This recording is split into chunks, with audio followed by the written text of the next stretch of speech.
Say Boris could rule longer than Thatcher's 11 years, says the Daily Mail today, following Labour's devastating defeat in yesterday's local elections. And yet, the statistics tell a story which is not necessarily one, I don't think, of Tory popularity, but rather of a divided and apathetic audience who might once have voted for the opposition. So to put this into perspective for you, Theresa May's 2017 election was called a disaster, and yet she won a 42.4% share of the votes. And that's only slightly less than Johnson's 43.5% in 2019, which was called a landslide. And the key difference between those two results, according to a piece I read in the Byline Times today, is that in 2017, Labour, who performed much better than they did in 2019, managed to unite the so-called social liberals, whereas post-2019, social liberals are divided. So the disappearance of the Brexit Party and UKIP has left a right wing strongly united under the Conservatives, who are apparently still galvanised to show up on polling day. But whilst it's true that both of the aforementioned far-right offshoots initially stole traditional Labour votes, I cannot see much evidence that people this time in this local election have switched from Labour to Tory. I don't think that's what happened. Rather, what has happened is that Labour voters have either split the vote by going for independent candidates or giving their support to the Green Party, for example, or they haven't come to the ballot box at all. Which leaves us with the question, where do we go from here? This bitterly divided and thus weakened left. And to be clear, that's not a partisan question, because everyone benefits from a strong opposition. Without a strong opposition, a country will slide into lazy totalitarianism. So this is my question for everyone this hour.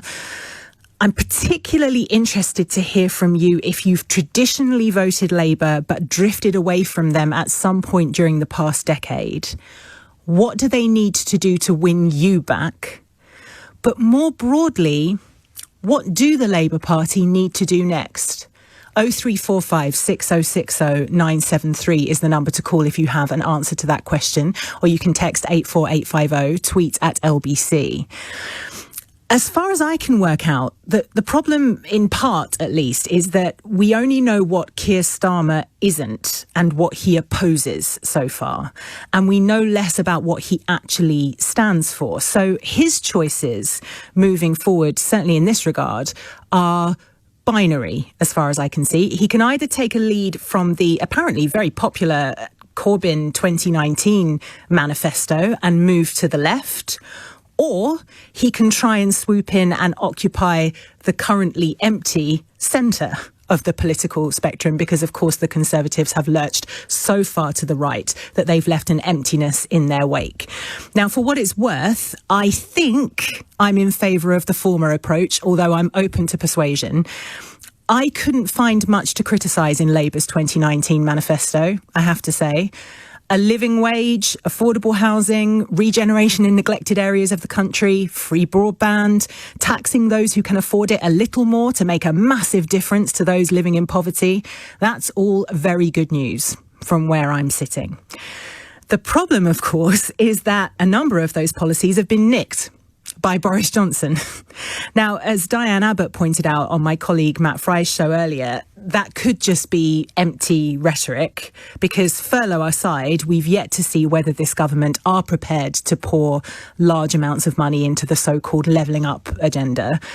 But they've certainly made a lot of noise about it, which doesn't leave Labour with much that they can do to differentiate themselves from the Tories ideologically. How did we end up here? And what's the solution? And again, that number to call is 0345 6060 973. I'm also interested if you agree with me that what we have here in part is an issue of the left holding each other to too high a standard.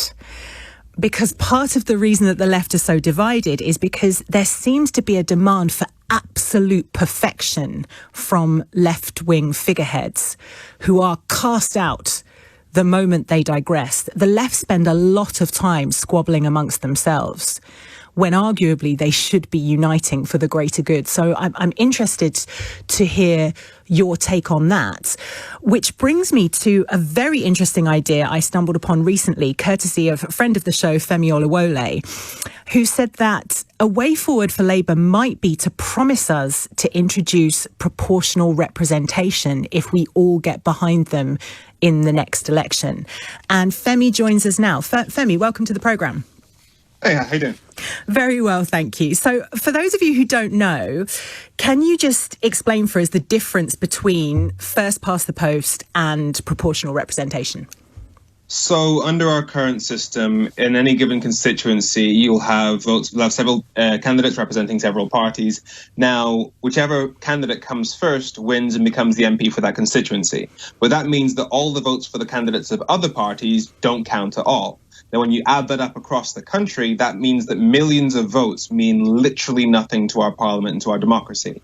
And as a result, so for example, let's give you an extreme example. Let's say 40% vote Tory in one constituency, 30% vote Labour, 30% vote Green or Lib Dem. Then you'd have a Tory MP even though 60% have voted for left-wing parties. If that happened in every single constituency, you'd have 100% of MPs being Tory, even though the majority of the country voted for left-wing parties. So it is a fundamentally undemocratic system. In fact, it's so undemocratic that the only other country in Europe that uses a first-past-the-post system is Belarus, which is often referred to as Europe's last dictatorship. Now, proportional representation, there are several ways you can do it. You can basically it's the basic principle that seats should match votes. The amount of votes a party gets should match the number of seats they get. Now, you can do that by having proportional representation across the country. So if Labour gets 30% of the seat, they should get 30% of the votes. If the Tories get 40% of the seat, they get 40% of the vote, and so on. Or you can do it by regions, similar to what we do with the EU elections, whereby, for example, you could say the West Midlands has like 70 MPs, or you could take a bit smaller, say, Birmingham has 20, 30 MPs, that sort of thing, and again, split it up based on vote share. And that way, all votes essentially count, a much more democratic system. So your idea, and I don't know whether it was originally yours, but I really like it, was that Labour should promise to introduce proportional representation if everybody minded to vote for a left-wing party gets behind them at the next general election, and they would thereby, I guess, borrow the votes of people who might be inclined to vote for the Lib Dems or Green. Is there any indication, as far as you know, that the Labour leadership would be open to that idea?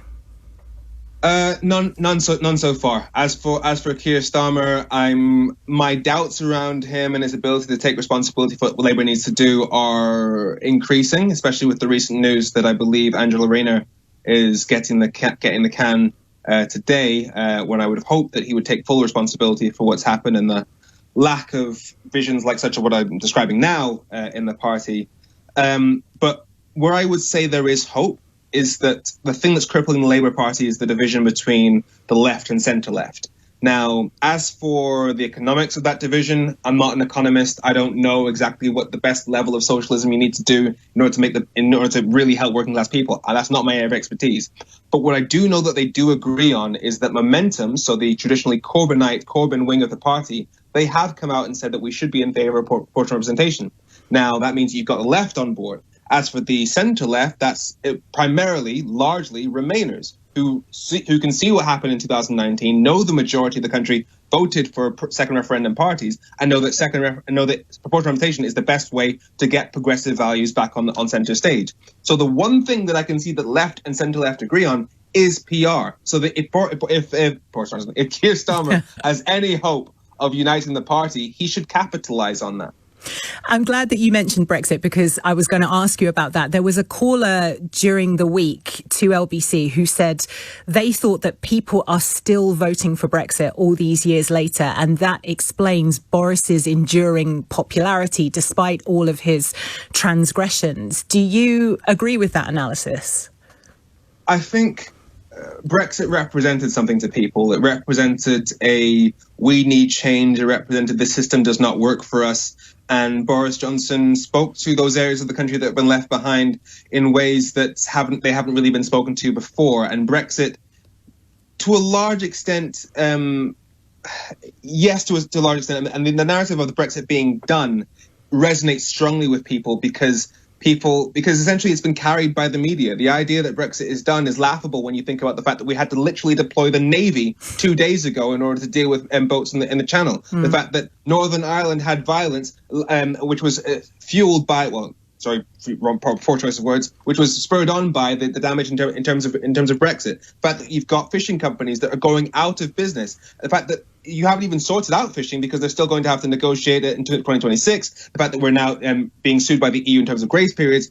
Brexit is not done, but that narrative has been sold to people, and it's been so divisive that people thought of Boris Johnson as the person who would end that division, but he's really just keeping it going.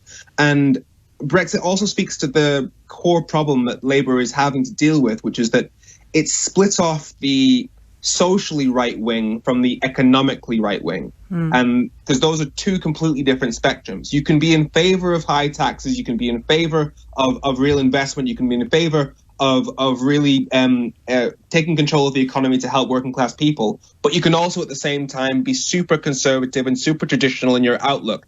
And Brexit sort of pulled away the people who were more socially conservative away from their traditional economically left-wing values. And he's been able to do that because, especially during the pandemic, he's had to use more economically left-wing values. So the Conservative Party has felt like a safe home for those people who are economically left-wing but socially right-wing.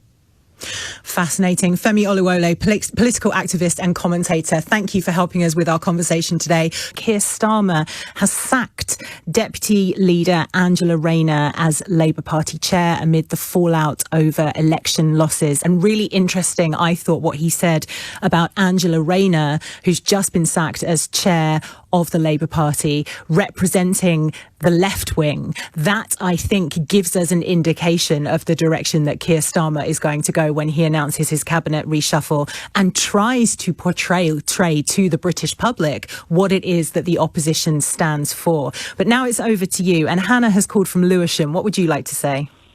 Oh, hi, Natasha.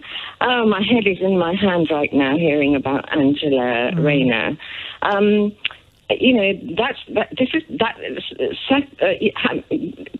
Taking it out on her isn't going to unite the left and Starmer's side of the Labour team, is it?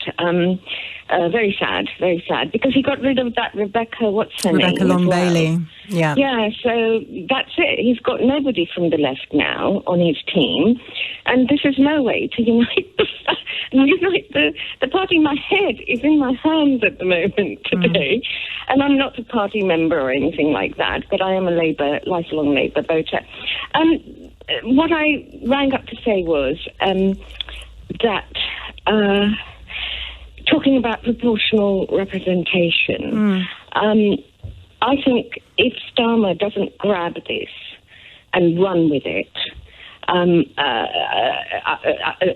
let's just say goodbye to the Labour Party. Because I feel that without when we used to win the elections 22 years out of from the 20th century, David Lammy tells us we've only had 22 years in government. It was to me, it appeared that it was on the back of the Scottish MPs, because to me, England is rigidly conservative voting people here. I know we do have the red wall areas, but without the Scottish not anymore. We don't have the red wall areas. No, I called them red walls because that's what they're called. We had them before, but without the Scottish, MPs, Labour MPs, we've got no chance in England. Absolutely no chance. And I think Starmer should sit down and say, no, we ain't got no chance. A, get the party together, stop the infighting, and B, go for proportional representation, because then Labour will have a hope of getting a substantial majority in the Houses of Parliament, and they can then have coalitions with and arguably that will be a better system of government as well, because at the moment we have things like, for example, the policing bill, hugely unpopular, arguably a threat to our democracy, that is just being waved through Parliament, and nobody can really oppose it because of this 80-seat majority. Whereas if we had a coalition that was more evenly split between the various parties, then we would have a more balanced government, arguably. Yes, because arguably, if we have proportional representation, we can gang up. Various parties in Parliament can gang up, even if the Conservatives end up having the majority vote.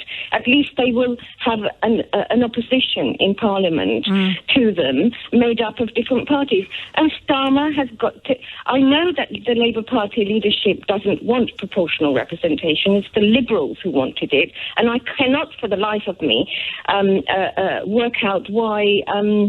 I've forgotten his blooming name. The one who went to Google. Nick Clegg. That's it. Nick Clegg. Right. Who went to Facebook? Yes, but I knew who you meant. Sorry, yes, that's it. I panicked. I can't imagine why Nick Clegg agreed to AR. Was it AR, which I don't even understand, instead of, going for what the Liberals have always wanted, proportional representation. I don't know why he gave in to the Conservative. Well, I guess he was optimistic, and the history did not vindicate him in that respect. But really interesting contribution. Thank you, Hannah. Agatha has called from Crawley. What would you like to say, Agatha? Oh, good evening, Natasha. Thank you for taking my call. You're very welcome. I feel really let down. I think for as much as I can remember that I can vote, I've always been very hopeful in the message that Labour had to, we're portraying, and I felt quite, optimistic. But I think over the years, I just feel very let down. But what I don't understand is the reason why this government is not being held to account in any way, shape, or form. It's almost like they have a free pass to do as much damage as they would love to, not whether it's intentional or unintentional. There are several things that could be listed that nobody has challenged this government about, and I think that was why I voted the way I voted during this election, because I've always voted Labour. And on this occasion, I just feel that nobody is actually holding the government to account. So I'm quite... That's really happy. Interesting to me, though, Agatha, because you could have held the government to account by holding your nose and voting Labour to prevent them from having this landslide. Yeah, but Natasha, the thing is, I did that in the previous election, and it didn't make any difference. And to be quite honest, I think with this pandemic, a lot has gone under the bridge, and people have died. A lot of mismanagement of resources. Being on the front line, we are suffering for it. I've had to look at patients that I used to care for, and I could not give them the care that I've always wanted to give. What do you do for a living, Agatha? I'm a nurse. Oh, thank you for what you do. It's heartbreaking for me to give some standard service. So I just feel that if it's fair for everybody else within the government to they possibly have private care, and those who can't afford it are paying the price. I just wanted somebody to hold them to account, and I think Keir Starmer has not done that.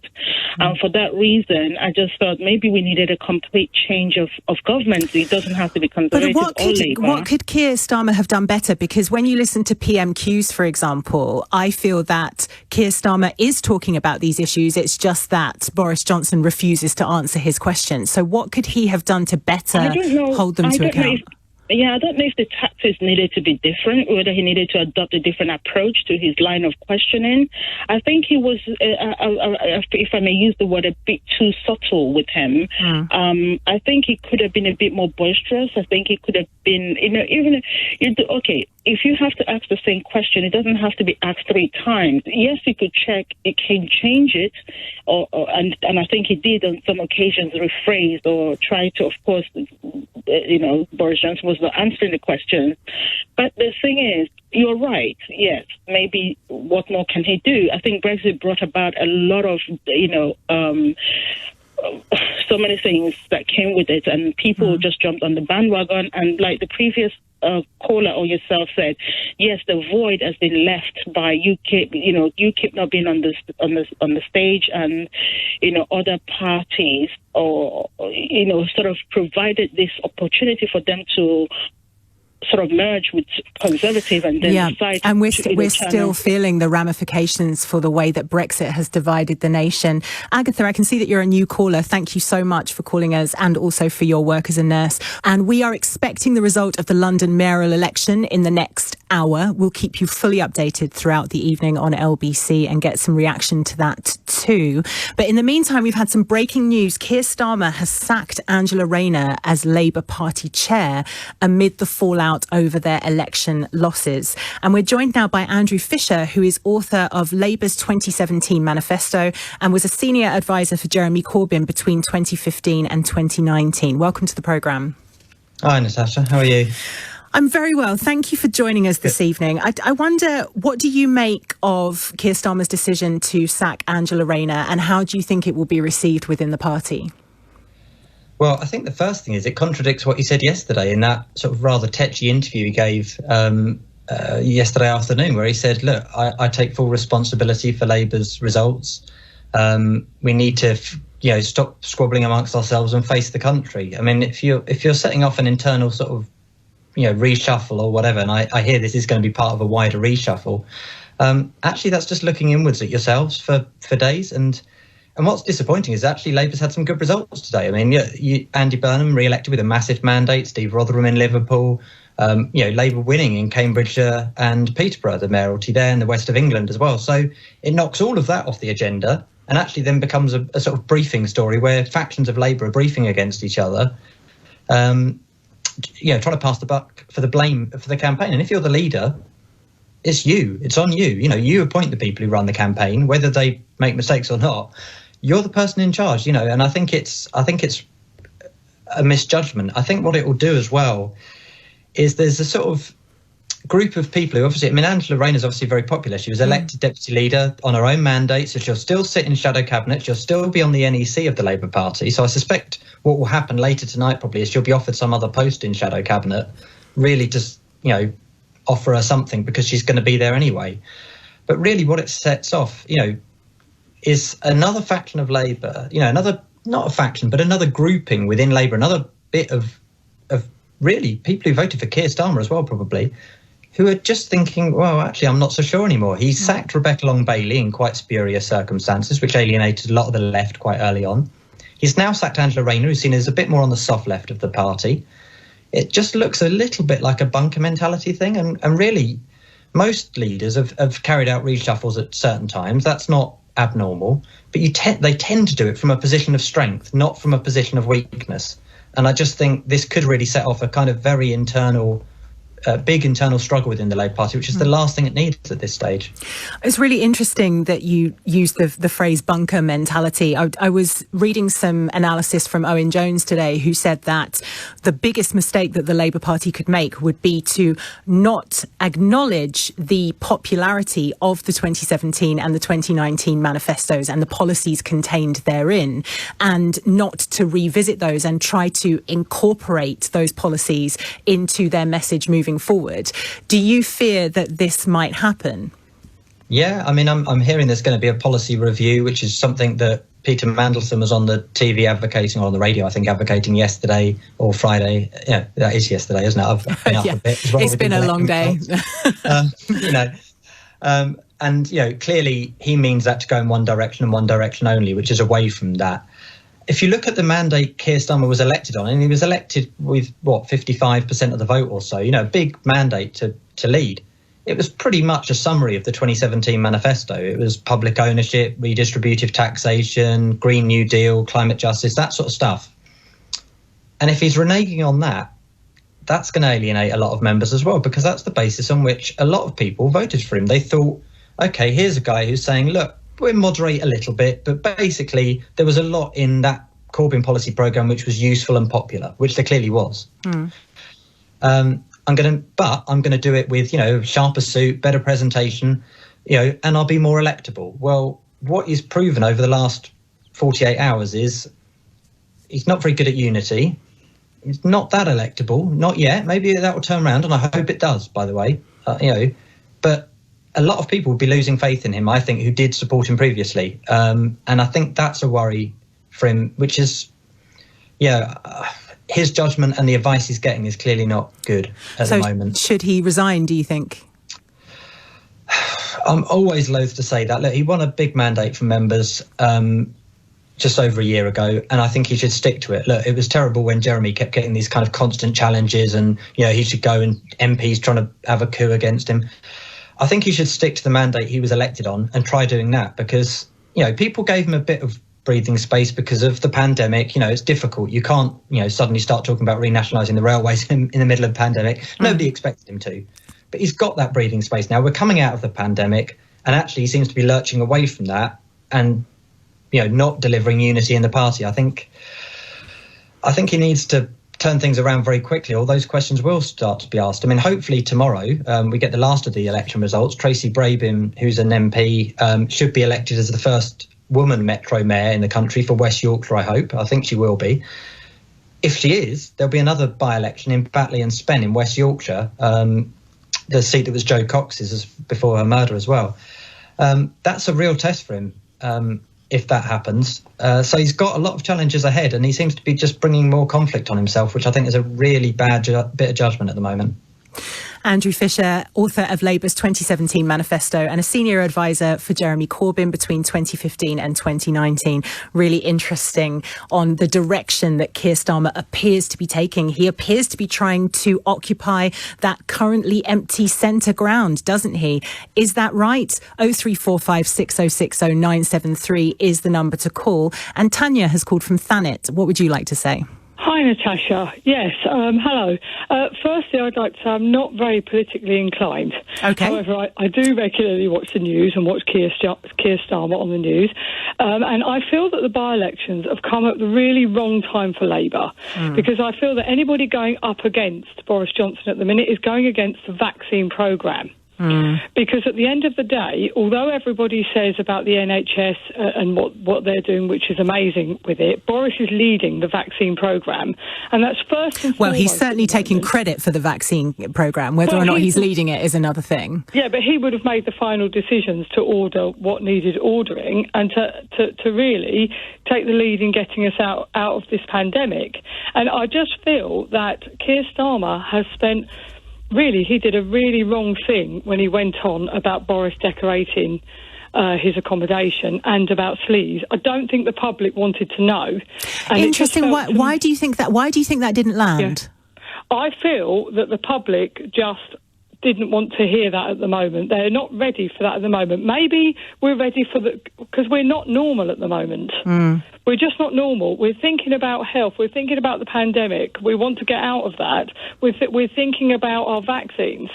And I think that he got it totally wrong, and he should have spent more time focusing on constructive things in areas that needed it. There was a chap on this morning, you might have seen it on the news, Hartlepool. Yep. He spoke with a lot of passion about what Hartlepool needed and wasn't getting. For example, hardly any police, he said, no cells to put criminals, and their hospital wasn't very good, he said, and so he felt it was time for a change. So I feel that Keir Starmer got it completely wrong, just trying to throw mud. It's a shame that guy in Hartlepool, I know exactly who you mean. I did see that clip. And it's a shame that he hadn't grasped that, of course, the pots of money for things like policing and prisons and services come from central government. So that the degeneration of Hartlepool is far more attributable to more than a decade of central Conservative government than local Labour government. But maybe that's what Keir Starmer needs to say. I haven't heard him say that. No, and also as well, when you talk about the Prime Minister's questions, many times, well, again, not politically inclined, I'm not. However... I don't believe you after hearing you talk, Tanya. No, thank you. Whenever Keir Starmer is asked what else they would do, how they would do things differently, he can't really answer. And that's another thing. They need to be very clear on what they're going to actually do instead of the Conservatives. Well, you're being echoed here by a text on 84850 from Craig, who says, Keir is vanilla. He is looking to be popular and doesn't seem to stand for anything. Boris has many faults, but you know you're listening to Boris and not an advisor's opinion of what you want to hear.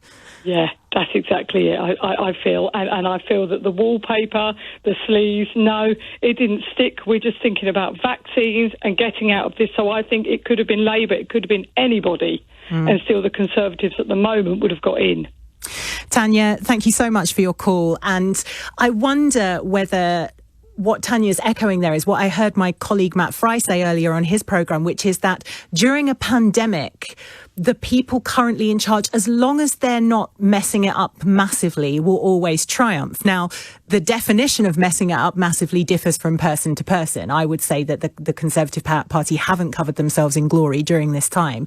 However, the vaccine programme is something that we should be extremely proud of. It has gone extremely well. Lots of people have benefited from furlough. And as long as those things are true, perhaps it wouldn't have mattered what Keir Starmer had done.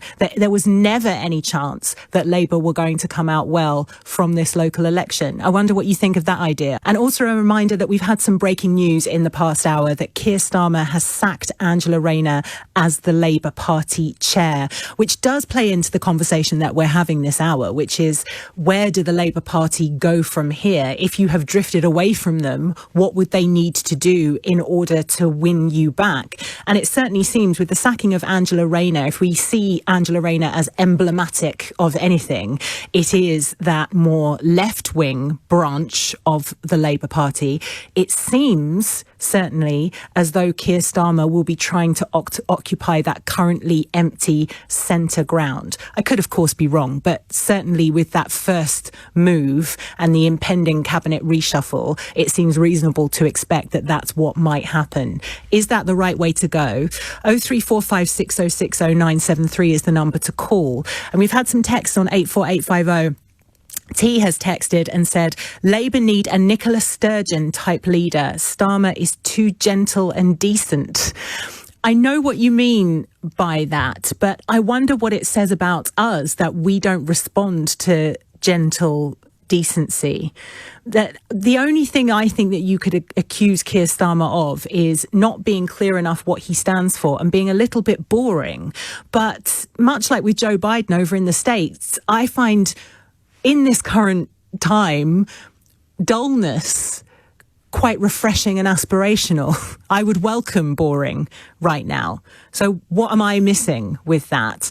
And Pat has texted and said, Natasha, some of us Labour supporters would rather vote for someone else in the hope that Labour start listening. If you vote for a party that you think is going in the wrong direction, it can be construed as an endorsement. Interesting. Annette has called from Oxford. What would you like to say? Yes, hi Natasha, good evening.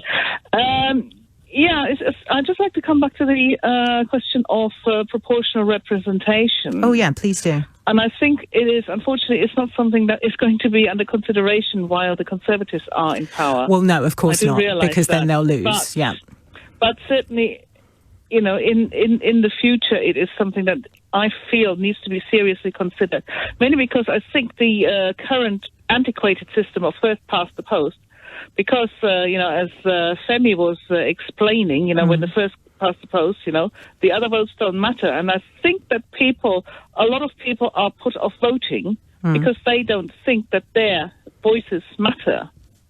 That's a really good point, actually, that some people think, well, no matter who I vote for, particularly in those safe seats, they think no matter who I vote for, it's not going to count. Whereas in a proportional representation system, it does feel more democratic. So do you think that if Labour said in the 2024 election, if you get behind us and we win, we will introduce a system of proportional representation moving forward, do you think that that would galvanise enough people who might otherwise have voted Lib Dem or Green or for another quote-unquote left-wing party to get behind Labour just for the one election? I think that is a distinct possibility that would happen. Yes, absolutely. And actually, I can remember, I think it was shortly after the disastrous general election back in December 2019, Keir Starmer actually came to Oxford, and I actually went along to see him. Okay.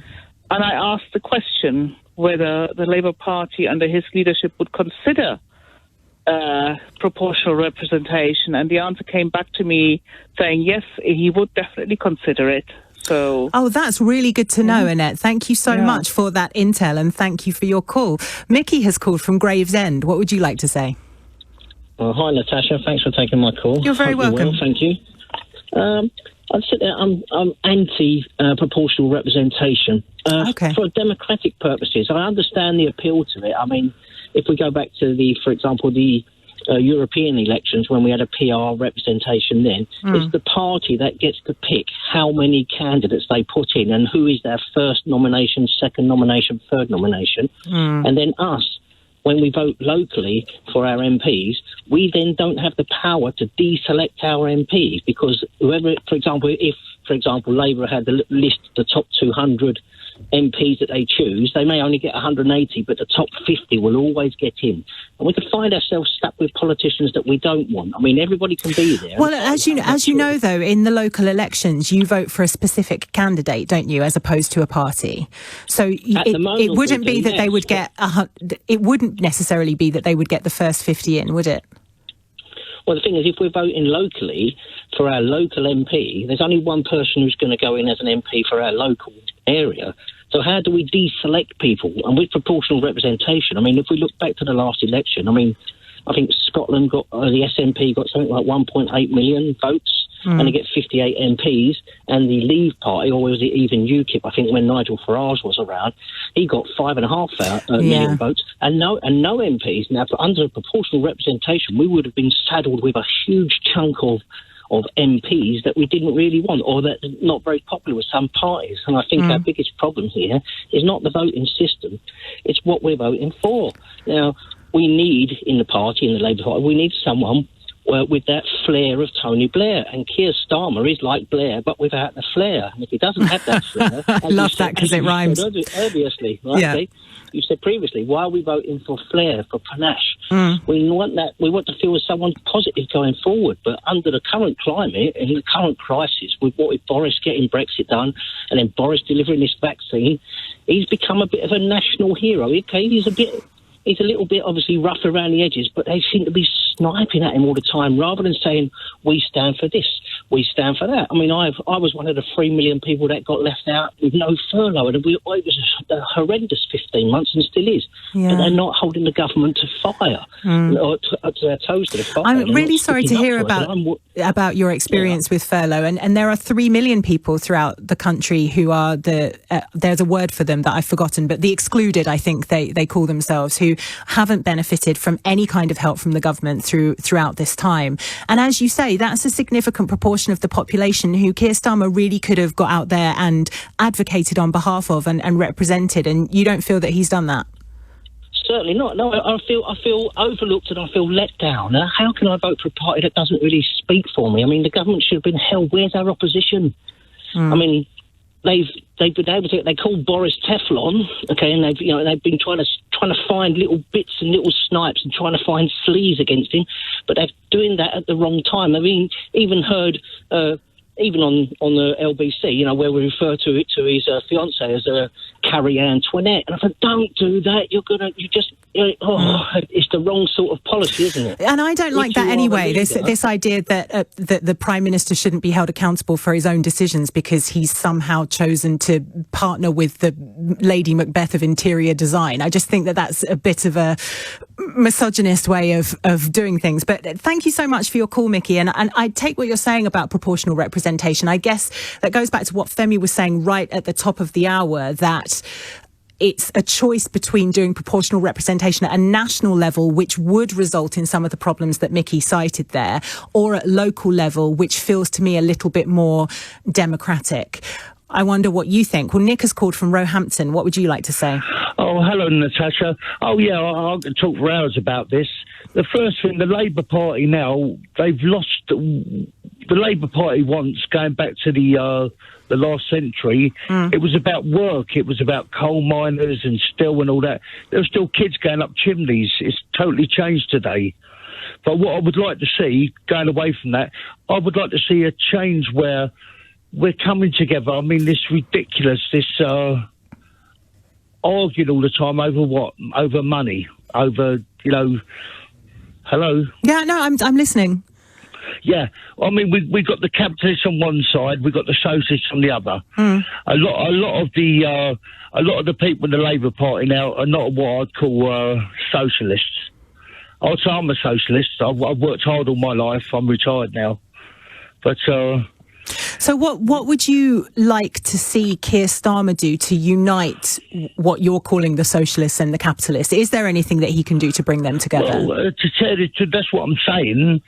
The two parties have got to move together. We've got to have some kind of cohesive, between the Tories and between the Labour and the Green Party. I like the Green Party. I like the Liberals. Yeah, so we're going towards a place now where why can't we all get together and have it's a harmonious.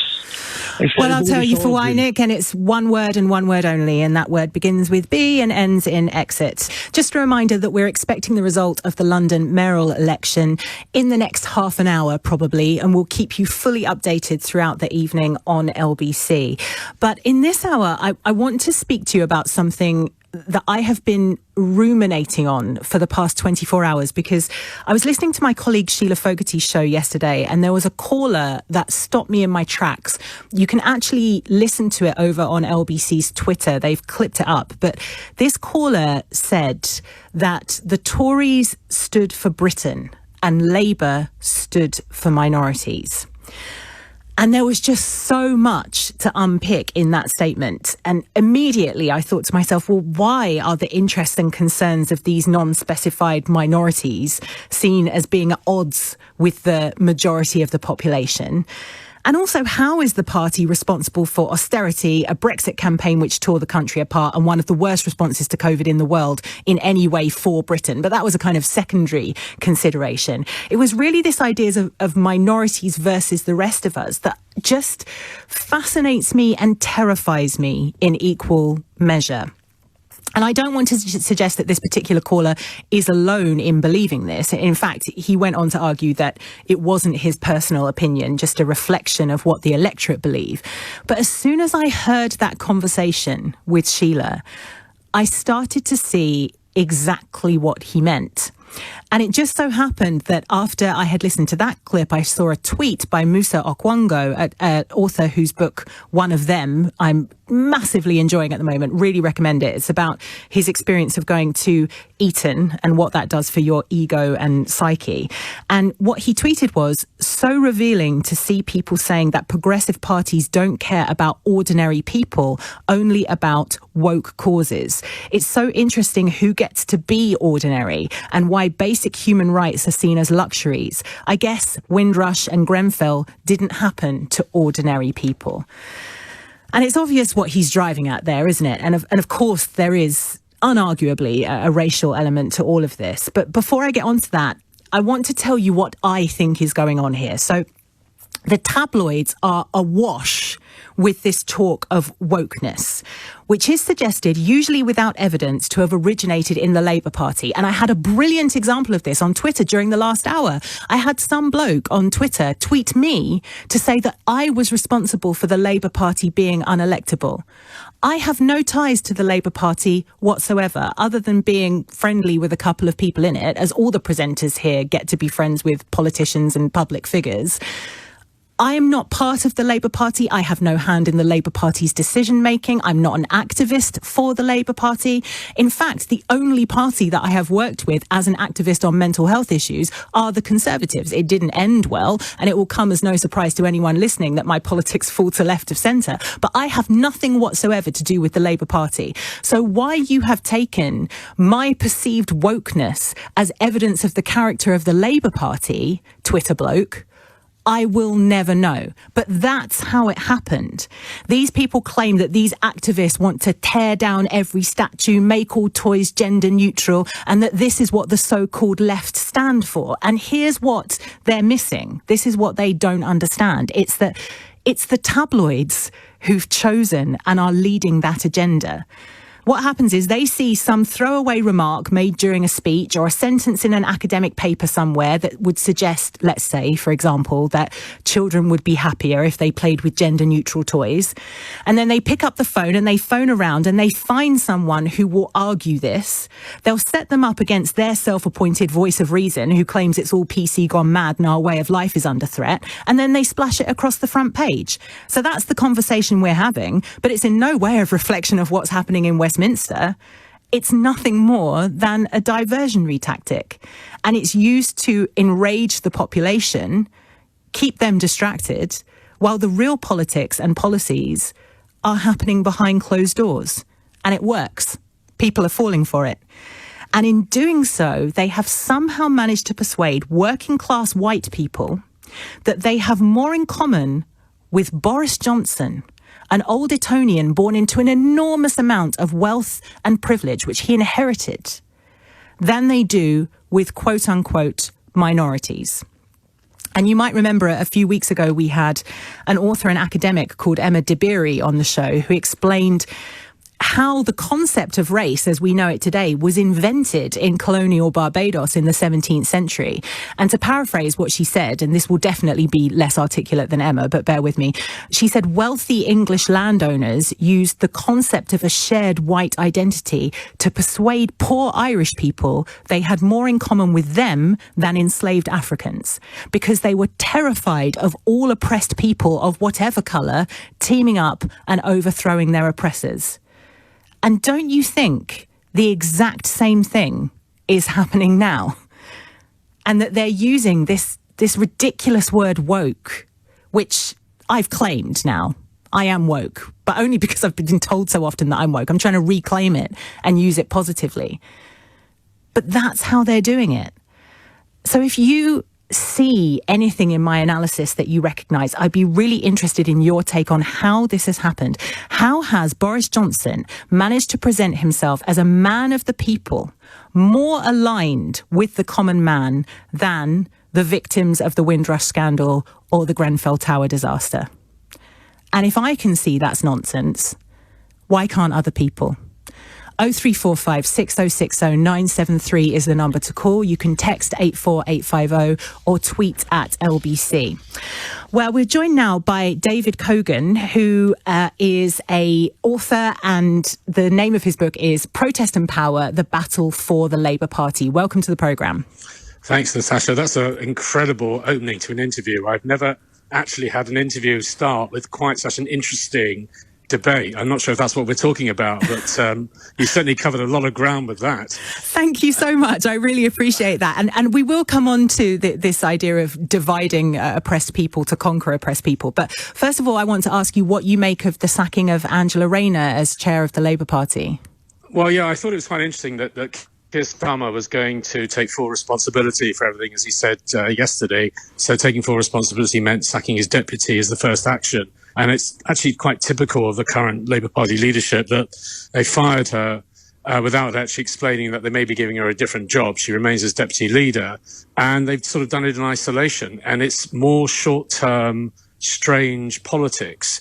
And frankly, I think that's pretty typical of this particular Labour leadership and this particular shadow cabinet. One of the reasons why Boris Johnson was able to, win the elections he's just won is not because necessarily people thought he was a great bloke, though maybe some of them did.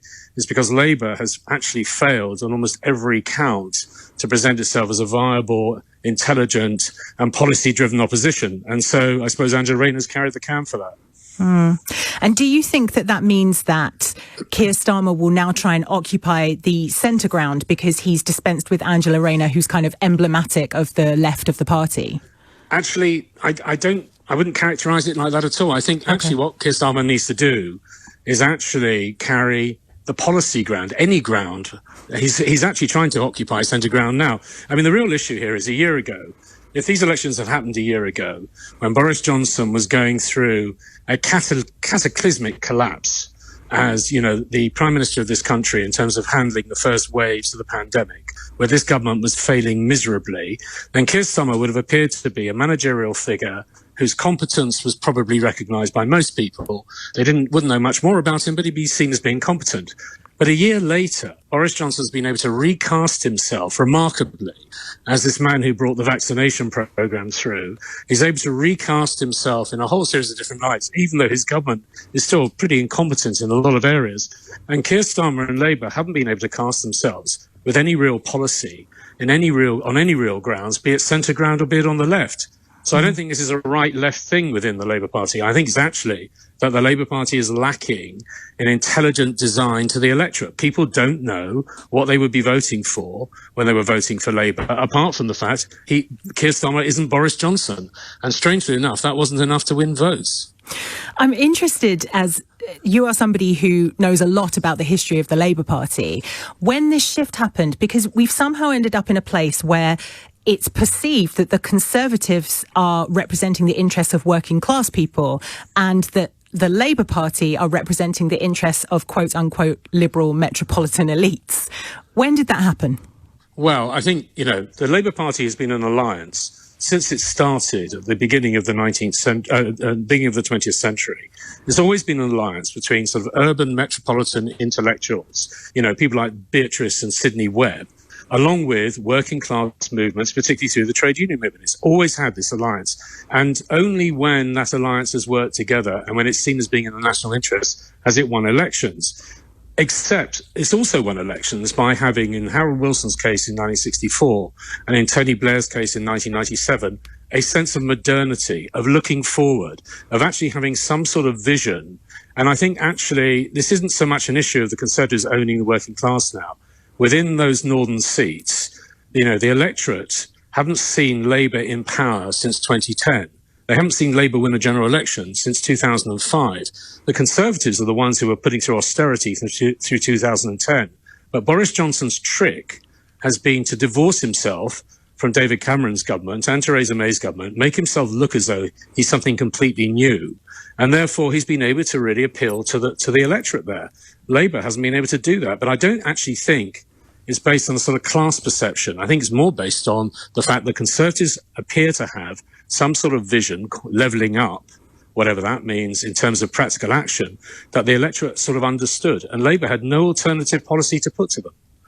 So what do you think the Labour Party's focus should be moving forward to win back that red wall, for example? Well, I think there are two or three things.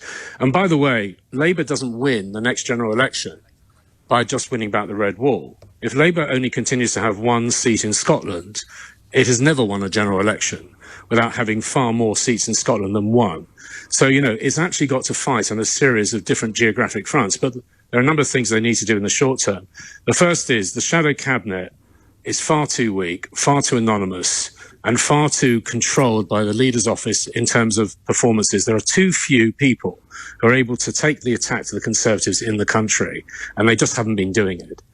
The second thing is they've now got to get away from this ludicrous idea that's somehow sitting on policy development, and that they're going to reveal this in some grand reveal in 18 months' time before the next general election.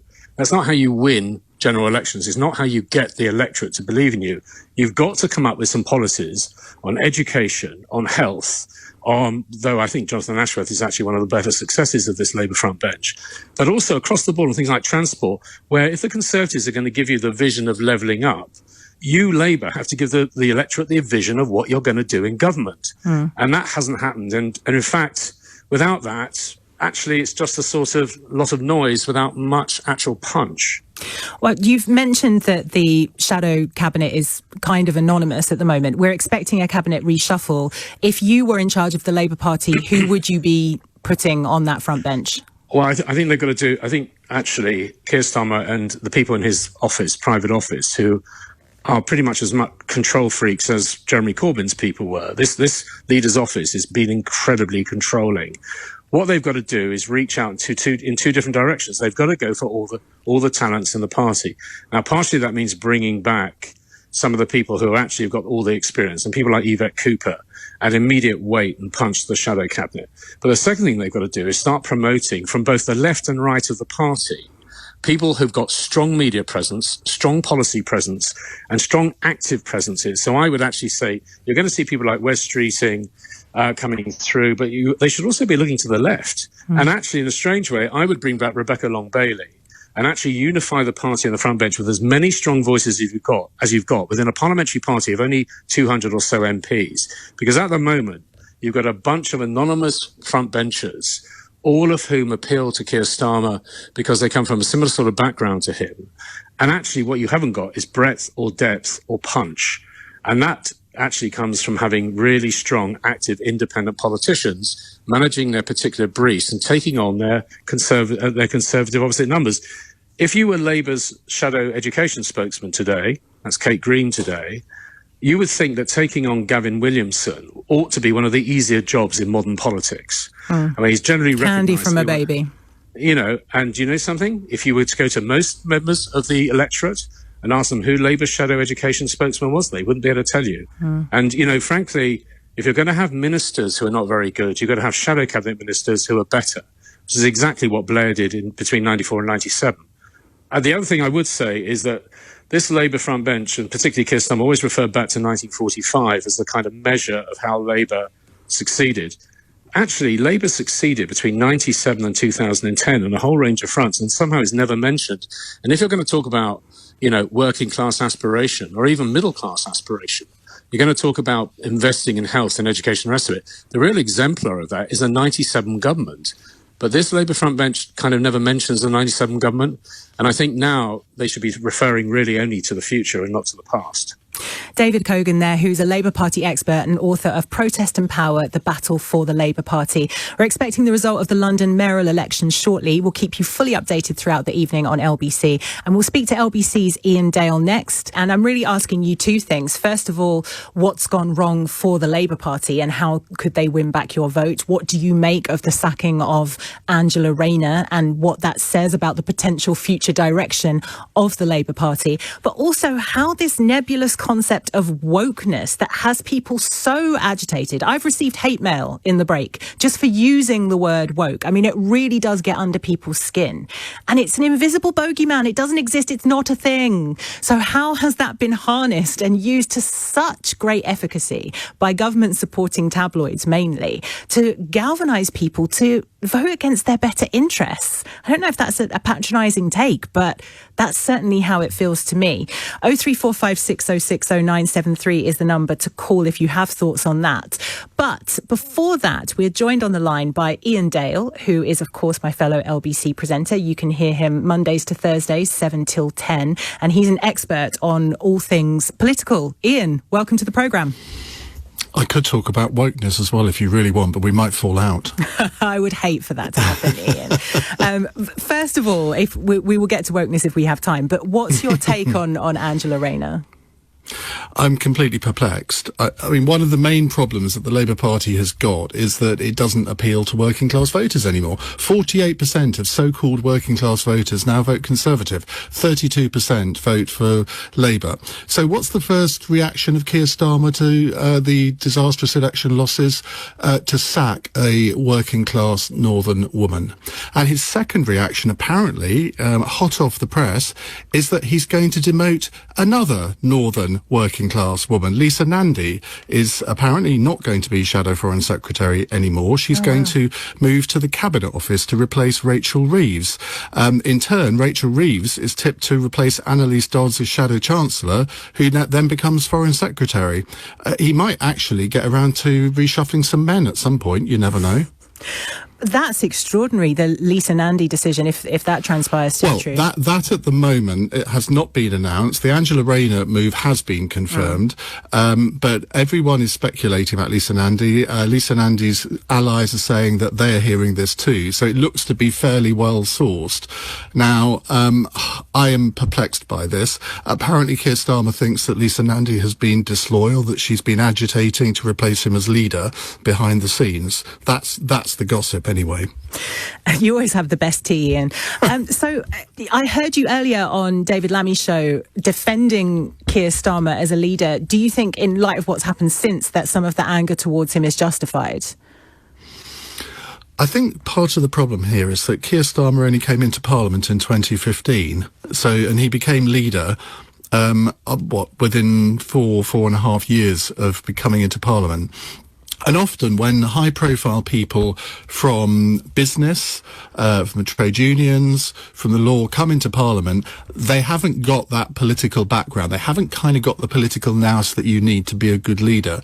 And I'm afraid if all of these rumours tonight are true, that's applying to Keir Starmer now as well. Now, I think it would be ludicrous to get rid of him as leader after only a year. He's had a very difficult time, as any leader would do during a new leader would do during a pandemic. Nobody, frankly, is very interested in lots of new Labour policies at the moment because of the pandemic. So I think the Labour Party needs to give him time, but I'm afraid he will have made a lot of enemies by these moves tonight, and that's not a good thing.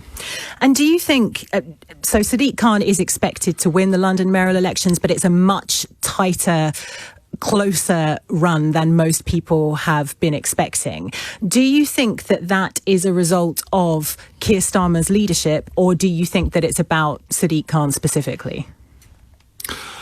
I think the result does look as if it's going to be a lot closer. I mean, Sadiq Khan is going to win, I'm pretty sure of that. But if you think of the result that Zach Goldsmith had 5 years ago, Sean Bailey is going to get a better result, which I don't think many people would have predicted. I certainly didn't. I think it's just the general feeling about the Labour Party at the moment. Although, having said that, you look at Wales, and the Labour Party seats, they've got an extra seat, so it's 30-30 in the Welsh Assembly, so they're actually in a slightly better position, although the Tories have got 5 more seats. So it's not... Look... Yesterday and most of today has been a disaster for Labour, but there's the odd little bit of crumb of comfort for them. They've won the Cambridgeshire mayoralty, which you wouldn't have thought that would happen in a county like Cambridgeshire.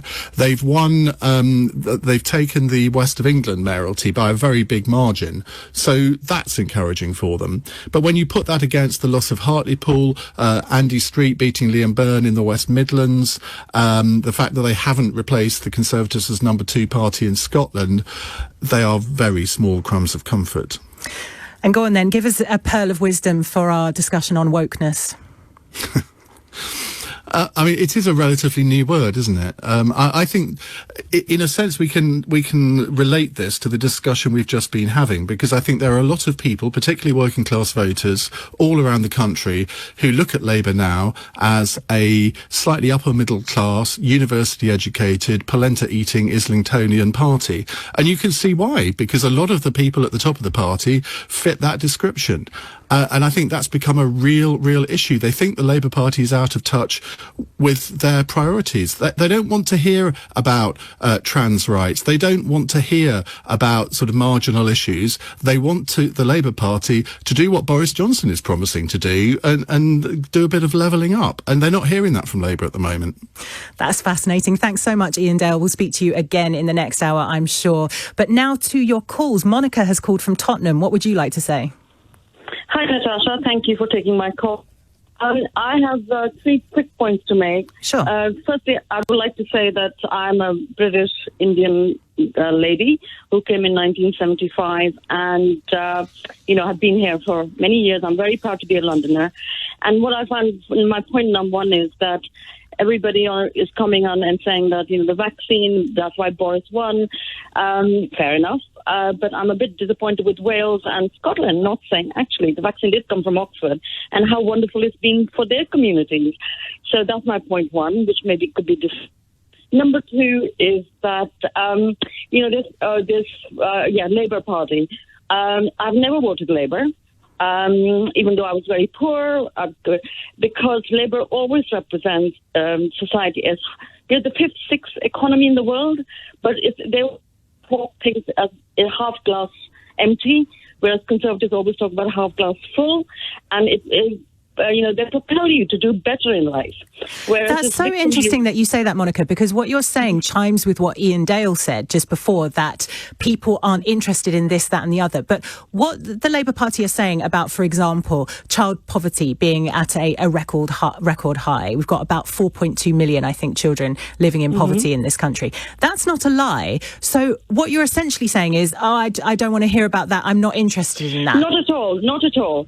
But at least talk about something positive about your society rather than always going negative. I mean, do we ever hear about Syrian refugees who ended up in Cambridge? To make people look like, look at somebody above and say, wow, I would like to do that. I'm not saying we should not ignore all our issues. Of course we should. We need to handle that. But the conversation with Labour, even some of your presenters, it's always on it never encourages you to say, yes, I want to be part of this community. I really want us to all get better. I mean, we have, how many trillions have we borrowed now? Why should the conversation not, rather than saying, Boris has borrowed these from Labour now and he's spent all this money. That was a pandemic. But we still have to pay that back. But in spite of that, yes, how do we improve everybody's life? I'm actually an academic at university. And my third point on woke is, I did my PhD in 1982. And we had more mixed communities than more black, white, brown, yellow people. And now it's actually getting less and less. So I think somewhere society, we're not just, I just feel like we're not really spending too much time chatting and complaining rather than actually on with the real issues. So, yeah. It's an interesting point, Monica. Your phone line's not great, but I got the gist of what you were saying. And I do feel that we want to elevate these conversations about equality beyond talking and into action. But that's very, very difficult to do under a Tory government. Now I want to come to your calls, and we're discussing what's gone wrong for Labour, but also specifically in the context of this woke thing. I really do want to get to the bottom of what's going on here, because it works. Chucking in the word woke and suggesting that people are coming to dress your child in gender-neutral clothes and tear down all the statues in their path and force you to eat vegan food and threaten your way of life. That works. That exercises people. It gets them really angry. But I don't know why, because I refuse to believe that people were even remotely asked about statues before they were told that there were people threatening to tear them down. It's a bit like hardly anyone cared about fish before Brexit. And I don't understand why it affects your enjoyment of a sports game if the players take the knee for a few minutes beforehand. And how do people think things like gender-neutral toys and vegans options on menus are eroding the fabric of society? How does it actually affect you materially? I don't get it. Help me understand. The number to call is 0345 6060 973. And Simon has called from Bath. What would you like to say? Yeah, hi, how are you? I'm very well, thank you. Thanks for calling. What would you like to say? First-time caller. Well, I'd just like to say 2 points, if I may. Firstly, the success of the Tories. Yes, they've done a lot of things correctly, Brexit and the vaccine, but I think it's more of a failure of the left that has allowed them to rise to the top.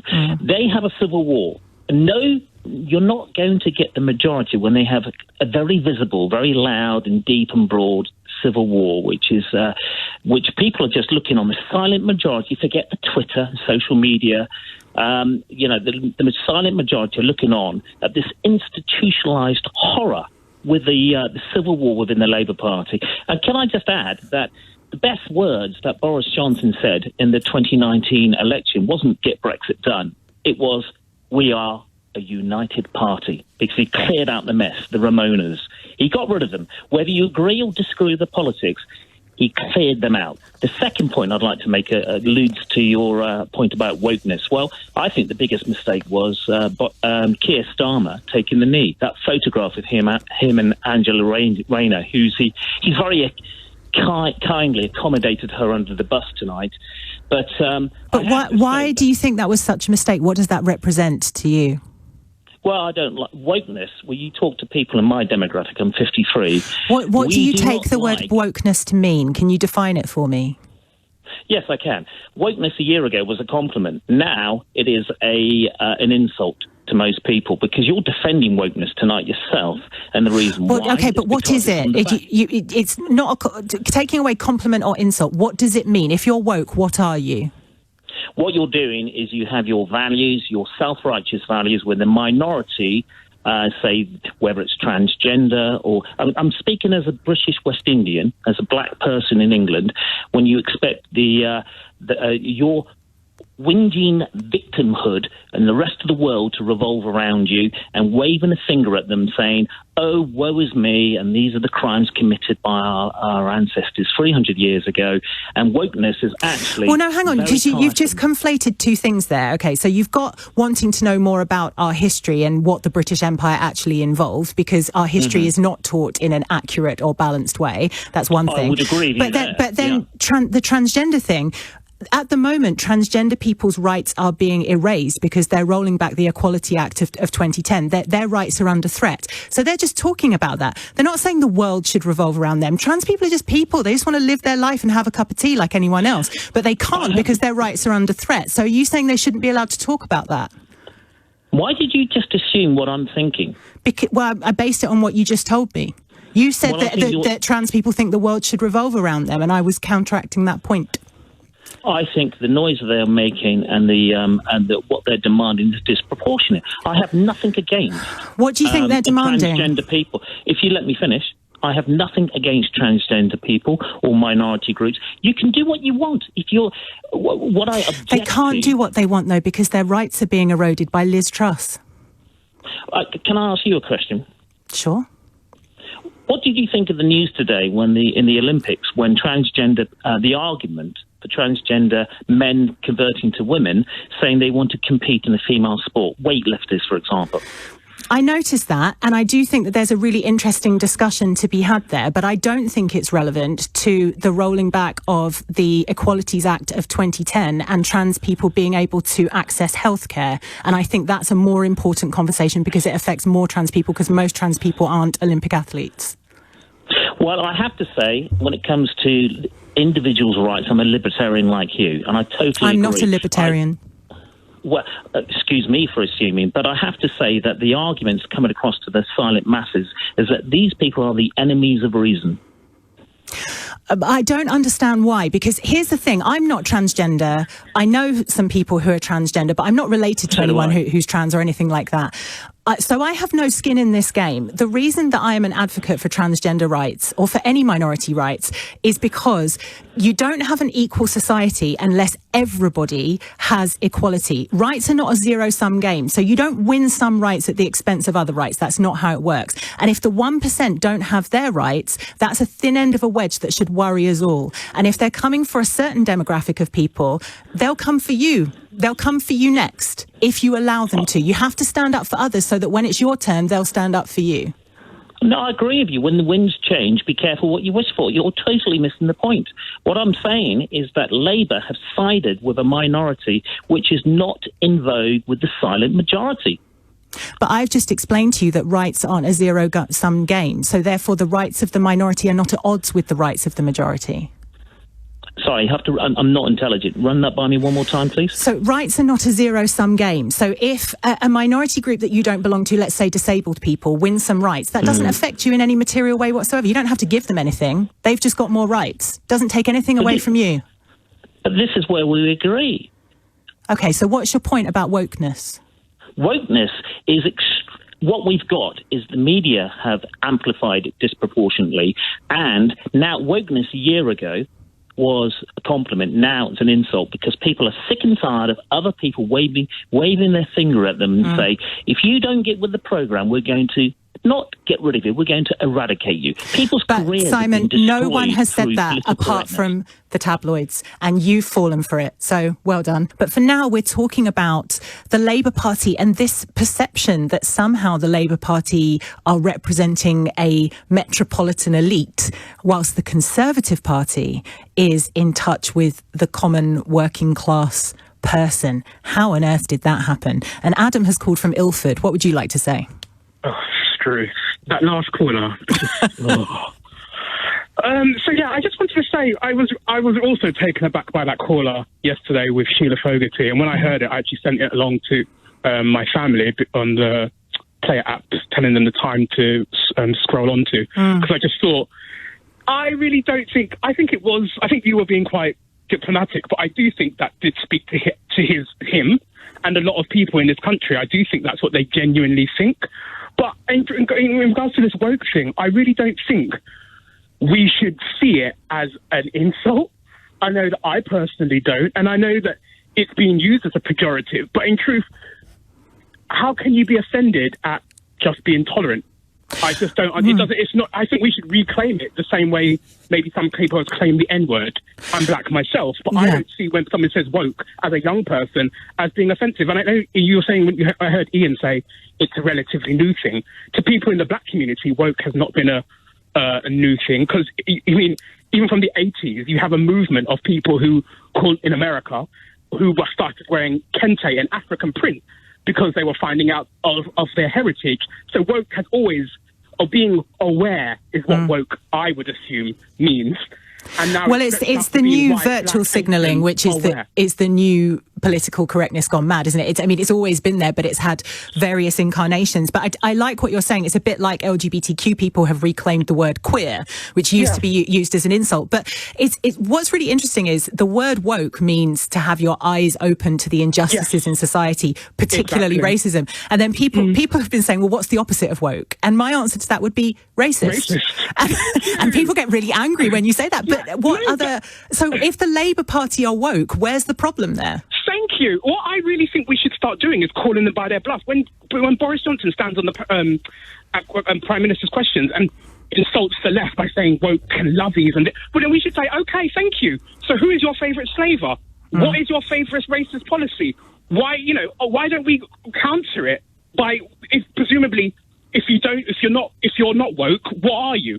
What is your values that are so averse to being aware, tolerant, civil, is what I assume woke is being used now as a pejorative. And I just think we should counter it by calling them out on it. Priti Patel, what is it that why do you particularly dislike black people, Black Lives Matter, more so than, say, the rise of the far right? Why do you equate right and left in equal measure when clearly civil disobedience in terms of Extinction Rebellion being woke and someone killing Joe Cox, to me, I just don't understand why they are so adept at radicalizing people who it's within their own interests to be woke. And what annoys me, especially hearing that last caller when he dropped that he was a person of West Indian heritage, when I see people so now afraid of that word that they are trying to distance themselves from it when they themselves would not like to live in a non-woke world. The fact that I have black friends who will say, well, I'm not woke, but at the same time, it's not an insult.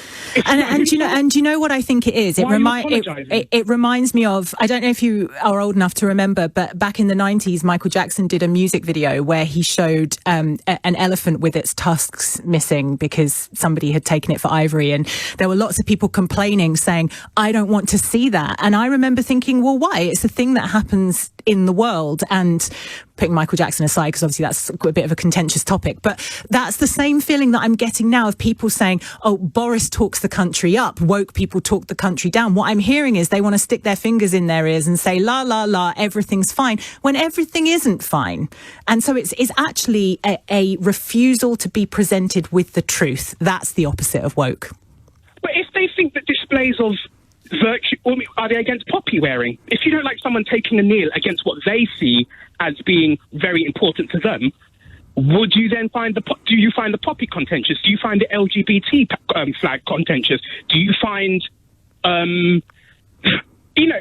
we trying to essentially eradicate people being passionate and sympathetic towards the betterment of society? Is that what we disagree with? I just can't get my head around it. Well, me neither, Adam, but I think I'm starting to understand it a little bit more. It's that people's stress buckets, for want of a better word, are really full right now because of the pandemic and all of the social and political chaos that has accompanied it. And it's almost like that, I've got to think about trans rights now as well. I don't have room in my head for this. I'd rather look in the other direction.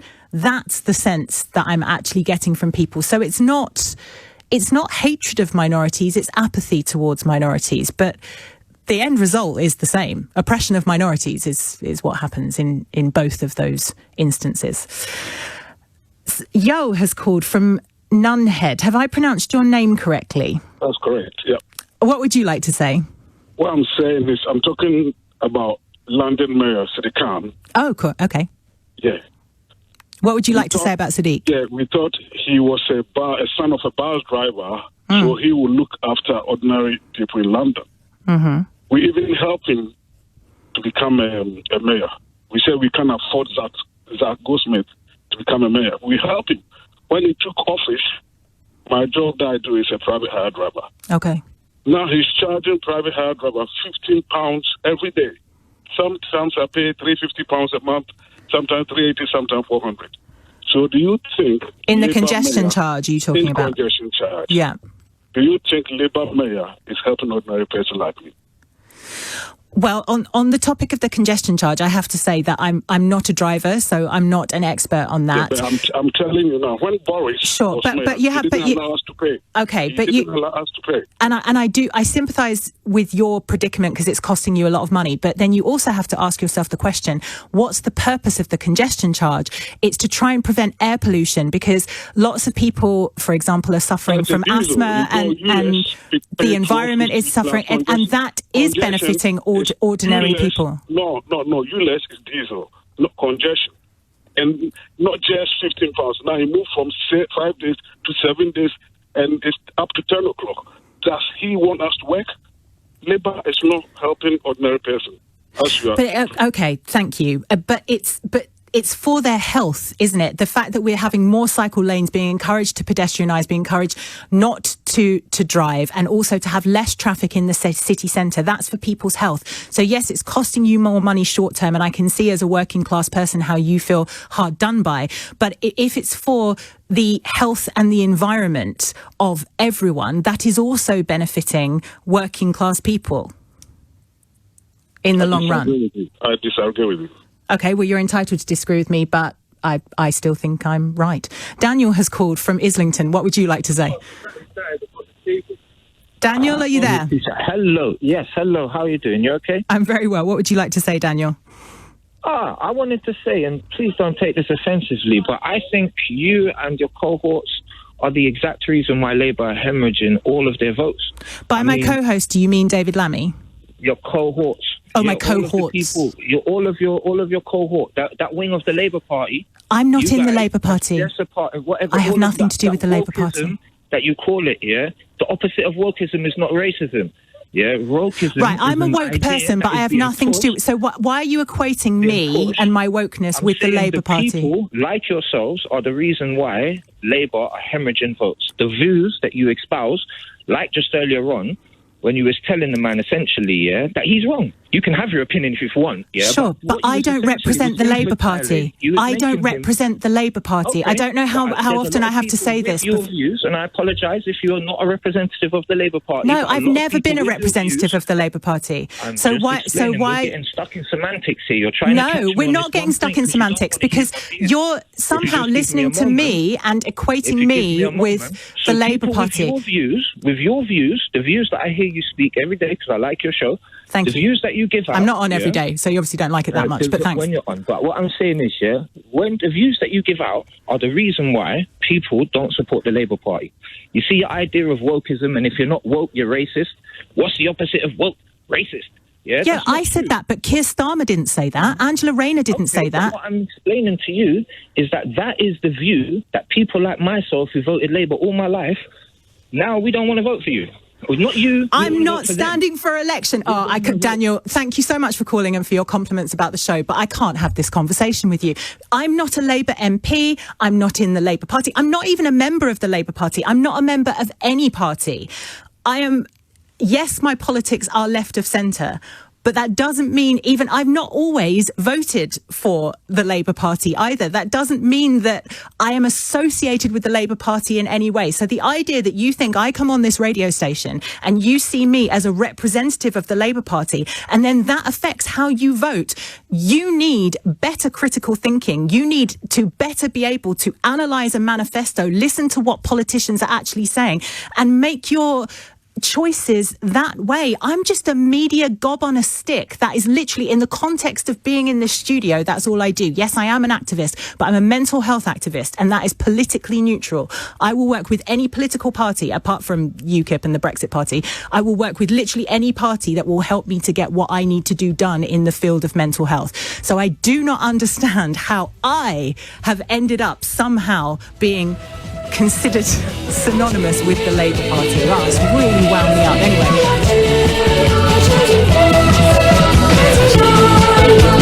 Anyway.